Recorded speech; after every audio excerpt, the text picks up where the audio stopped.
السلام علیکم، سچ ٹیلی ویژن کے ڈیجیٹل پلیٹ فارم سے میں ہوں عارف قاسمی۔ اسرائیل اور فلسطین کے درمیان قیدیوں کے تبادلے کا دوسرا مرحلہ بھی اختتام پذیر ہو گیا ہے۔ گزشتہ روز اسرائیل کے 4 جو قیدی تھی خواتین قیدیوں کو فلسطین کی جانب سے رہا کر دیا گیا تھا، حماس کے جانب سے رہا کر دیا گیا تھا۔ ایک بہت بڑی تقریب میں ان کے چاروں خواتین قیدیوں کو ریڈ کراس کے حوالے کر دیا گیا تھا۔ اس کے بعد سے آج جو ہے فلسطین کے جو قیدی ہیں، 200 سے زائد قیدی، وہ اسرائیل کے جیلوں سے رہا کر دیے گئے ہیں، جن کو عالمی ریڈ کراس کے تھرو پھر ان کو فلسطین کے حوالے کر دیے گئے ہیں۔ یہ جو 200 سے زائد قیدی ہیں جو عام شہری تھے، اسرائیل کی جانب سے ان کو گرفتار کر لیا گیا، بغیر کسی گناہ کے، بغیر کسی جرم کے ان کو گرفتار کر کے اپنے جیلوں میں رکھا گیا تھا۔ خواتین کی بہت بڑی تعداد تھی، بچوں کی تعداد تھی اور عام بزرگ شہریوں کی تعداد تھی، جو کہ ان گرفتار کر کے کسی بھی بہانے سے ان کو گرفتار کر کے اسرائیل کے جیلوں کے اندر ڈال کر ان کو سولیٹری کنفائنمنٹس میں رکھ کر ان کو کے اوپر ظلم کی انتہا کی گئی۔ ان کے خوراک، ان کی صحت کا کوئی خیال نہیں رکھا گیا۔ لیکن آج حماس اور القسام بریگیڈ، القدس بریگیڈ سمیت جو فلسطین کے جو مجاہدین ہیں، ان کی قربانیوں کا نتیجہ ہے، ان کی قربانیوں کا یہ صلہ ہے کہ آج اسرائیل جو ہے وہ اپنے صرف 4 خواتین قیدیوں کی رہائی کے بدلے میں 200 سے زائد جو فلسطینی قیدی ہیں ان کو رہا کرنے میں مجبور ہو گیا ہے، اور ان کو باضابطہ طریقے سے ان کے گھروں کو بھیجا جا رہا ہے۔ یہ ایک بہت بڑی ڈیولپمنٹ ہے۔ اسرائیل کو جو عبرتناک شکست کا سامنا کرنا پڑ رہا ہے، اس کی ایک مثال یہی کہا جا سکتا ہے، جس طریقے سے ایک اسرائیلی قیدی کے بدلے میں 30 سے 40 فلسطینی قیدیوں کو رہا کرنا پڑ رہا ہے۔ دوسری طرف جو ہے وہ فلسطین کے علاقوں سے اسرائیل کو شرمناک طریقے سے ریٹریٹ کرنا پڑ رہا ہے، واپس جانا پڑ رہا ہے۔ رفح کراسنگ سے واپس جانا پڑا ان کو، نتسارم جو کراسنگ ہے وہاں سے واپس جانا پڑ رہا، اور ان کو جو فلاڈیلفیا کراسنگ ہے وہاں سے جس طریقے سے ان کی جو ایک شرمناک شکست اور ریٹریٹ ہے۔ گواتی بریگیڈ کے حوالے سے میں نے گزشتہ روز کہا تھا، ان کو بہت زیادہ نقصانات کا سامنا کرنا پڑا غزہ جنگ کے دوران۔ خاص طور پر جو گواتی بریگیڈ تھی، اس کو سب سے زیادہ نقصانات کا سامنا کرنا پڑا۔ وہ آخر کار مجبور ہو کے اپنے زخم چاٹتے ہوئے غزہ سے نکلنے میں، غزہ کے جو لوگ ہیں وہ جو اپنے ڈسپلیسڈ علاقے ہیں وہ چھوڑ کر اپنے گھروں تک واپس پہنچ گئے ہیں۔ اپنے ریبلز کے اوپر انہوں نے دوبارہ سے اپنی تعمیرات کا آغاز کر دیا ہے، انہوں نے اپنے ٹھکانے بنانے شروع کر دیے ہیں۔ وہ خوش ہیں کہ وہ اپنے علاقے میں واپس آئے ہیں، اور اسرائیل کا جو وجود ہے وہ ان علاقوں سے وہ خالی ہو گیا ہے۔ کل ہم نے دیکھا کہ القسام بریگیڈ کے جوان، جو القدس بریگیڈ کے جو جوان جو ہے جس طریقے سے ہزاروں کی تعداد میں وہ جو باہر نکلے تھے، انہوں نے جس طریقے سے صرف 4 جو خواتین قیدیوں کو رہا کرنے کی اس تقریب کے دوران وہ موجود تھے، انہوں نے جو اسلحہ پکڑا ہوا تھا وہ بھی اسرائیلی فورسز سے چھینا گیا اسلحہ تھا اس جنگ کے دوران۔ اور یہ جو نمائش بھی تھی، یہ بھی ایک زبردست قسم کی نمائش تھی، ایک جیت کی ایک نشان تھی، ایک فتح کا ایک نشان تھا۔ جس طریقے سے انہوں نے اسرائیلی فورسز سے چھینے ہوئے اسلحے کے ساتھ وہاں پر انٹری دی، اور انہوں نے 4 خواتین قیدیوں کو رہا کر دیا تھا۔ تو دنیا نے دیکھ لیا کہ القسام بریگیڈ بھی اسی طرح انٹیکٹ اور موجود ہے، زمین میں موجود ہے۔ اسرائیل کی جانب سے جو دعوے کیے جا رہے تھے کہ ہم نے ان کو تباہ و برباد کر دیا، کہ ان کے اتنے ہزاروں افراد کو ہم نے شہید کر دیا، لیکن دنیا نے دیکھ لیا کہ وہ موجود ہے، اور غزہ کے اوپر ان کی حکمرانی اب بھی موجود ہے۔ وہاں پر کسی فلسطینی اتھارٹی کا نام و نشان تک موجود نہیں ہے، وہاں پر کسی اسرائیلی فورسز کے نام و نشان تک موجود نہیں ہے۔ جو اسرائیلی فورسز ہے وہ چھپتے پھر رہے ہیں، فلسطینی اتھارٹی وہاں آ نہیں سکتی ہے۔ غزہ کے اوپر اب بھی القسام بریگیڈ، القدس بریگیڈ کا مجاہدین کا قبضہ ہے۔ بہرحال جنین کے علاقے میں، مغربی جو کنارے کے علاقے میں اسرائیل اور فلسطینی نام نہاد اتھارٹی جو ہے وہ اب بھی آگ و خون کا کھیل کھیل رہے ہیں۔ وہاں پر القسام اور القدس بریگیڈ کے جو جوان ہیں ان کے خلاف وہاں پر کارروائیاں انہوں نے جاری کی ہوئی ہے۔ خاص طور پر وہاں پر جو تباہی کا سلسلہ انہوں نے شروع کیا ہوا، گزشتہ منگل سے اب تک تقریباً 16 سے زائد جو فلسطینی ہیں وہاں پر شہید ہو چکے ہیں، اور 40 سے 50 کے قریب وہاں پر زخمی ہو چکے ہیں۔ اور حماس اور القدس بریگیڈ کے جو جوان ہیں وہ ان کے خلاف باقاعدہ مزاحمت کر رہے ہیں، اور ان کو وہاں سے بھی شکست پاس دینے کا انہوں نے عزم کیا ہے۔ انہوں نے کہا ہے کہ جس طریقے سے ہم نے غزہ میں نیتن یاہو کے فورسز کو عبرتناک شکست دی ہے، اسی طرح کی عبرتناک شکست ہم مغربی کنارے میں بھی، جنین میں بھی ان کو دے دیں گے۔ دوسری طرف کل کے ولاگ میں ہم نے کہا، جس طریقے سے ہم نے کہا تھا کہ یحییٰ سنوار کے جو ویژولز کے حوالے سے بات کی تھی، جو ان کی شہادت سے پہلے جس طریقے سے انہوں نے وہاں پر اپنے مجاہدین کو لیڈ کرتے ہوئے ان کی کچھ ویڈیوز بنائی گئی تھی اور القصام بریگیڈ کی جانب سے ان کو ریلیز کر دیا گیا تھا۔ آج جو ہے کچھ ویڈیوز آئی ہیں محمد زیف کے حوالے سے۔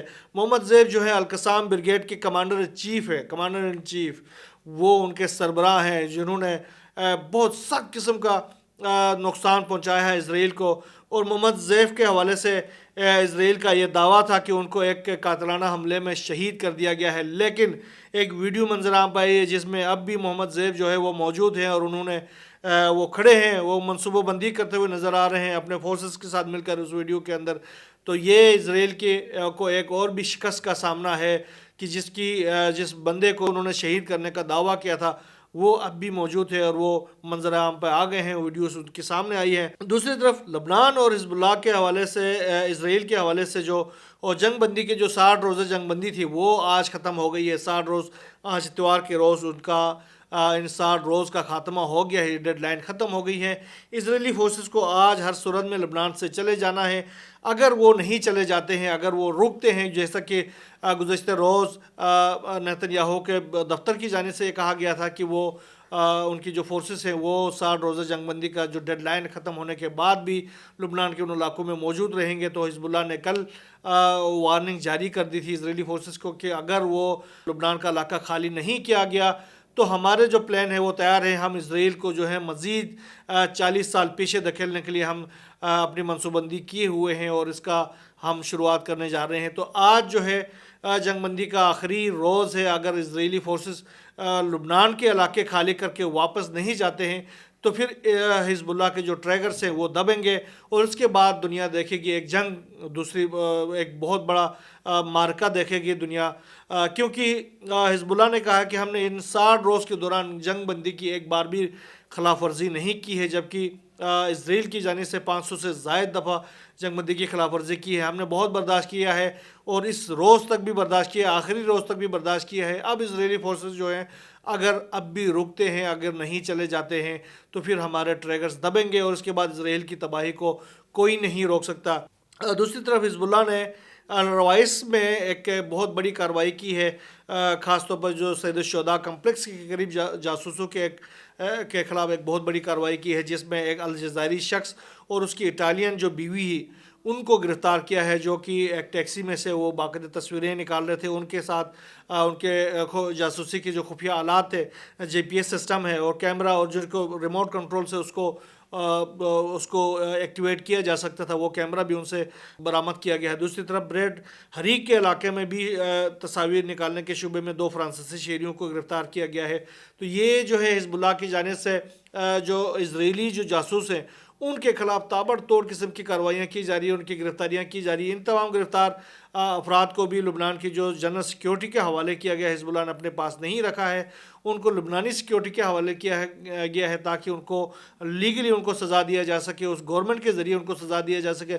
کل ہم نے حماس کی جانب سے جو اسرائیلی جاسوسوں کی جو شترول ہوئی تھی وہ ہم نے بتایا تھا کہ کس طریقے سے 6 سے زائد جو ہے اسرائیلی جو جاسوس ہیں ان کو حماس نے پھانسی کی سزا دی تھی۔ حزب اللہ نے پھانسی کی سزا نہیں دی ہے، ابھی فی الحال ان کو روک کر گرفتار کر کے ان کو نیشنل سیکیورٹی کے حوالے کر دیا ہے۔ آنے والے دنوں میں ان کے خلاف بڑی سخت قسم کی کارروائیاں ہو سکتی ہیں۔ دوسری طرف اسرائیل جو ہے وہ مشرق وسطیٰ میں اپنے عزائم کو مزید عملی جامہ پہنانے کے لیے تیاریاں کر رہا ہے۔ اسرائیل کے جو کابینہ کے رکن ہے بنی گینٹس، وہ ایک بار پھر دورے امریکہ پر پہنچے ہیں اور انہوں نے ٹرمپ کے جو داماد ہیں جیرارڈ کشنر ان سے ملاقات کی ہے۔ یہ جیرارڈ کشنر جو ہے وہ مشرقی وسطیٰ کے معاملات دیکھ رہے ہوتے ہیں ٹرمپ کے مشیر کے طور پر، اور انہوں نے خاص طور پر مشرقی وسطیٰ کی صورتحال کے بارے میں بات چیت کی اور سعودی عرب کے ساتھ تعلقات نارمل کرنے کے حوالے سے بات کی ہے، جو کہ اسرائیل کے حوالے سے ٹرمپ کی کوشش ہے کہ کسی طریقے سے سعودی عرب کو بھی معاہدے ابراہیمی میں، جو کہ نام نہاد معاہدے ابراہیمی ہے، اس میں شامل کرنے کی کوشش کی جا رہی ہے۔ تو اس حوالے سے انہوں نے بات چیت کی۔ آنے والے دنوں میں دیکھتے ہیں اس کے اوپر ہماری نظر ہے کہ سعودی عرب جاتا ہے یا نہیں جاتا۔ سعودی عرب نے اب تک جو موقف اپنایا ہے وہ یہ ہے کہ فلسطینی جو ریاست ہے اس کو ہر صورت میں بننا چاہیے اور اس کی جو سرحدیں ہیں وہ 1976 کی جو سرحدیں ہیں وہ ہونے چاہیے.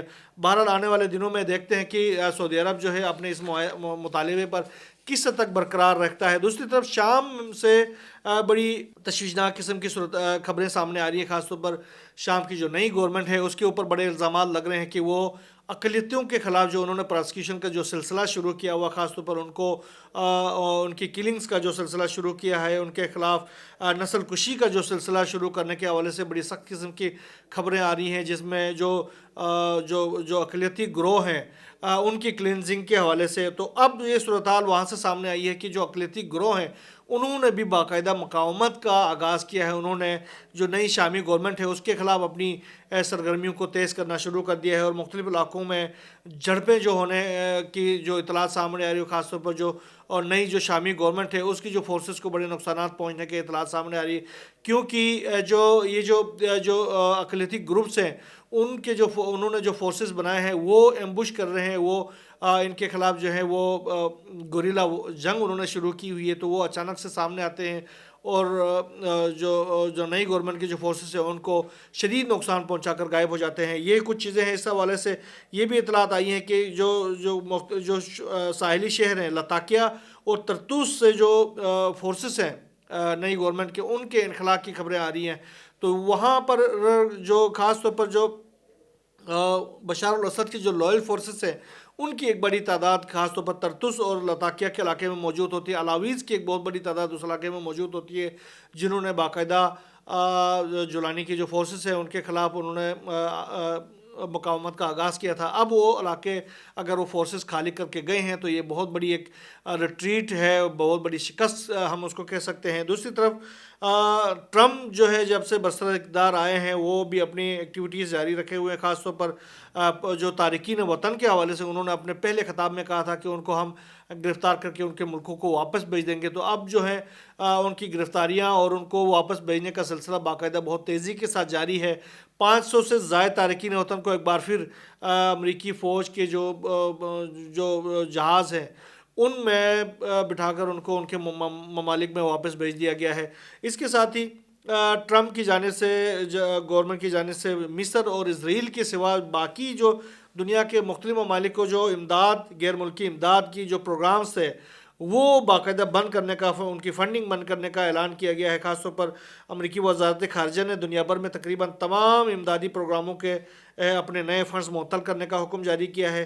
حکم میں خوراک سے متعلق جو ہنگامی پروگرام ہے اور اسرائیل کے علاوہ مصر کو فوجی امداد سے انہوں نے استثناء دیا گیا ہے، ان کو دیا جائے گا، باقی تمام بند کر دیا گیا. عالمی سطح پر جو امریکہ ہے وہ سب سے زیادہ امدادی فنڈز جاری کرتا ہے. 2023 کے دوران تقریباً یہ جو فنڈز تھے وہ $60 ارب تھے، جو کہ امریکی جو بجٹ ہے اس کا 1% بنتا ہے.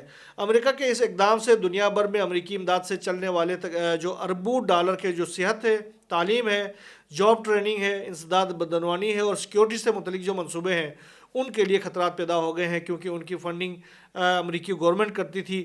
اب یہ تمام جو فنڈز ہیں وہ بند کر دیے گئے ہیں. صرف اسرائیل کو جو ملٹری ایڈ ہے وہ ملا کرے گی اور اس کے ساتھ ہی مصر کو ملٹری ایڈ سے جو استثناء دیا گیا ہے. دوسری طرف امریکہ کی جو آگ ہے وہ ابھی تک پھیلتی جا رہی ہے، اس میں کسی صورت جو ہے وہ ابھی تک کوئی کمی نہیں ہوئی ہے. ٹرمپ نے بھی اس علاقے کا دورہ کیا ہے، لاس اینجلس کا انہوں نے جائزہ لیا ہے وہاں پر نقصانات کا، لیکن جو ہے آگ ابھی تک اسی طریقے سے جاری ہے. اس نے مزید علاقوں کو اپنے گھیرے میں لے لیا ہے. گزشتہ روز ہم نے اپنے ولاگ میں کہا تھا کہ 5 مزید علاقوں کو اپنے لپیٹ میں آگ نے لے لیا تھا. اب جو ہے یہ آگ مزید علاقوں تک پھیلتی جا رہی ہے. $250 ارب سے زائد کا امریکہ کو نقصان پہنچا ہے، لیکن آگ پر ابھی تک قابو نہیں پایا جا سکا ہے. مرکزی گورنمنٹ اور کیلیفورنیا کے گورنمنٹ کے درمیان ایک دوسرے کے پر الزامات کا ایک سلسلہ بھی شروع ہو گیا ہے. ٹرمپ نے دھمکی دی ہے کہ اگر آگ بجھانے کے حوالے سے جو رکاوٹیں ہیں ان کو دور نہیں کی گئی تو مرکزی گورنمنٹ جو ہے وہ کیلیفورنیا کی گورنمنٹ ہے اس کو امداد روک دے گی اور ان کو فنڈنگ روک دے گی. تو اب اگر یہ فنڈنگ رک جاتی ہے تو آنے والے دنوں میں یہ آگ جو ہے اس کو روکنے میں مزید مشکلات پیش آ سکتی. بہرحال دنیا بھر میں ہونے والے مختلف حالات کے حوالے سے ہماری نظریں ہیں، ہم ان پر نظر رکھے ہوئے ہیں. جو بھی نئی ڈیولپمنٹ سامنے آتی رہیں گے انشاءاللہ ہم آپ سے شیئر کرتے رہیں گے. یہاں بس اتنا ہی. اللہ حافظ.